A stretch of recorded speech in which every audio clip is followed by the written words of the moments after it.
Welcome back to Meeravani YouTube channel. మీ doctor Sundari ప్రేక్షకు నమస్కారం. 11 జూన్ 2025 నాడు జ్యేష్ఠ శుద్ధ పౌర్ణిమ. దీన్నే మహాజ్యేష్ఠి, జ్యేష్ఠ పూర్ణిమ, ఏరువాక పూర్ణిమ అని కూడా అంటారు. అంటే ఇది ఈరోజు రైతుల పండగ. ఈనాడు ఉదయం రైతులు ఎద్దులను కడిగి వాటి కొమ్ములకు రంగులు పూసి చక్కగా అలంకరింపజేస్తారు. తర్వాత వాటికి దూపదీప నైవేద్యాలు కూడా సమర్పిస్తారనమాట. అలాగే ఈరోజు ఎవరైతే తిలలు దానం చేస్తారో వారికి అశ్వమేధ యాగం చేసిన పుణ్యం లభిస్తుందని చెప్తుంది.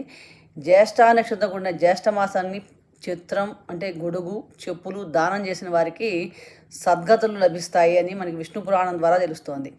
ఈరోజు వామన ప్రీతికై ఉదక కుంభం అంటే జల కలశాన్ని, విసనకర్రని దానం చేయాలని కూడా మనకి పద్మ పురాణం ద్వారా తెలుస్తోంది. ఈ జ్యేష్ఠ పౌర్ణమి రోజున ఎవరైతే నువ్వులు, గొడుగు, పాదరక్షలు దానం చేస్తే అశ్వమేధ యాగం చేసేంత ఫలితం వస్తుంది. కాబట్టి అంత విశిష్టమైంది మనకి ఈ జ్యేష్ఠ పౌర్ణిమ